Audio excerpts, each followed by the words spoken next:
तैयारी कर रहा था, मगर उसका दोस्त पतलू उसे जाने के लिए रोक रहा था।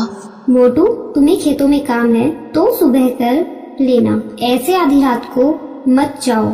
और आज अमावस्या की रात है, देख रहे हो ना कुत्ते किस तरीके से रो रहे हैं और भूख रहे हैं। फिर मोटू बोलता है, पतलू, अपने खेतों को रखवाली की जरूरत अभी है। अगर मैं अभी नहीं गया और कोई जानवर खेतों में घुसकर फसल को बर्बाद कर दिया तो क्या मतलब है? और तुम बोल रहे हो कि सुबह चले जाना और मैं अभी नहीं गया तो अपनी पूरी फसल खराब हो जाएगी। और रही बात कुत्तों की है, ये तो अक्सर रात में रोते और भौंकते ही रहते हैं। मोटू, तुम्हें पता है ना, अपने गांव के लोग बोलते हैं कि जब भी रात को कुत्ते रोते हैं और भौंकते हैं तो अपने गांव के पास वाले खंडर के आसपास कुछ अनहोनी जरूर होती है और जो भी वहां जाता है उसकी रहस्यमय तरीके से मौत हो जाती है। पतलू, तुम्हें पता है ना, मैं इन सब चीजों पर विश्वास नहीं करता, इसलिए तुम मुझे मत रोको। ठीक है मोटू, लेकिन मैं भी तुम्हारे साथ चलूंगा, मैं तुम्हें अकेला नहीं जाने दूंगा। फिर मोटू और पतलू दोनों खेतों की रखवाली करने के लिए अपने घर से निकल गए। कुछ देर चलने के बाद वे दोनों अपने खेत में पहुंच जाते हैं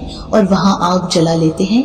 लेकिन मोटू पतलू से कुछ दूर ही पर वह खंडहर था। तभी मोटू और पतलू को एक डरावनी सी चीख सुनाई देती है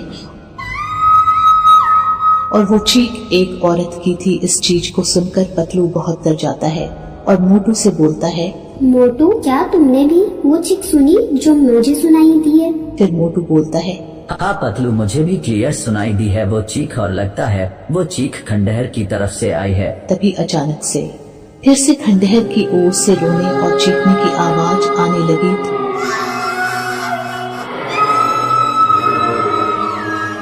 तो मोटू पतलू दोनों आवाज को सुनकर एक बार के लिए डर गए।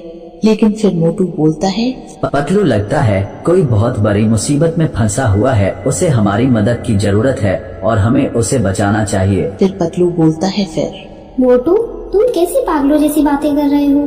तुम यहाँ से चलो, हमें यहाँ से चुपचाप वापस चला जाना चाहिए। मुझे यहाँ कुछ ठीक नहीं लग रहा। पतलू, अगर सच में कोई मुसीबत में है तो हमें उसकी मदद करनी चाहिए ना कि ऐसे डर कर यहाँ से भागना चाहिए। तुम्हें डर लग रहा है तो तुम घर चले जाओ। फिर मोटू वहाँ से खंडहर की ओर जाने लगता है तो पतलू भी मोटू के साथ साथ जाता है। चलते चलते दोनों घने जंगल में पहुँच गए। तभी उन दोनों को वह चीज फिर से सुनाई देती है तो वो दोनों उस चीख की ओर भागने लगते हैं।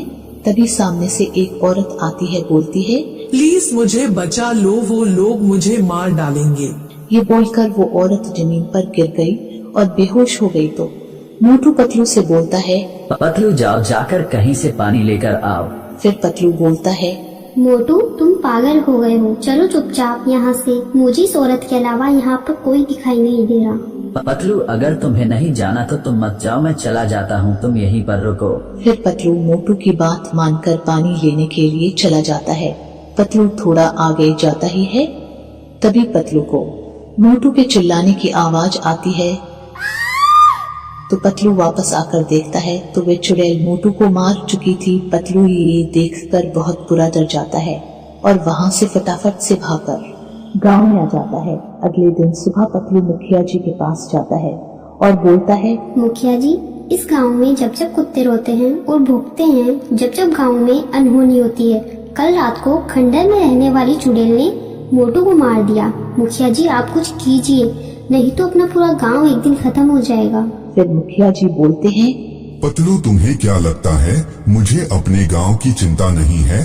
पतलू, बहुत से तांत्रिक बाबा ने इस खंडहर के रहस्य के बारे में पता लगाने की कोशिश करी, लेकिन कोई भी सफल नहीं हुआ। कई ने तो अपनी जान भी गंवा दी, लेकिन मैंने एक बहुत जाने माने तांत्रिक बाबा को बुलाया है, वह अपन को इस मुसीबत से छुटकारा दिला देंगे। तभी वहाँ वे तांत्रिक बाबा आ जाते हैं। तो मुखिया तांत्रिक बाबा को सारी बात बता देता है। तो तांत्रिक बाबा बोलते हैं, रात को ही अपन सब गांव वाले उस खंडहर के वहाँ चलेंगे और गांव में जिसके पास भी मिट्टी का तेल हो वह अपने साथ ले चलना। फिर रात होते ही पूरे गांव वाले और तांत्रिक बाबा उस खंडहर में चले जाते हैं और तांत्रिक बाबा जोर जोर से मंत्र पढ़ने लगते हैं। ओम क्लीम क्लीम चामुंडाय विच्चे नमः, ओम क्लीम क्लीम चामुंडाय विच्चे नमः। तभी वहाँ वो चुड़ैल आ जाती है कौन है रे तू तांत्रिक बाबा जिसने कंजरी को बुलाने की हिम्मत करी? तभी तांत्रिक बाबा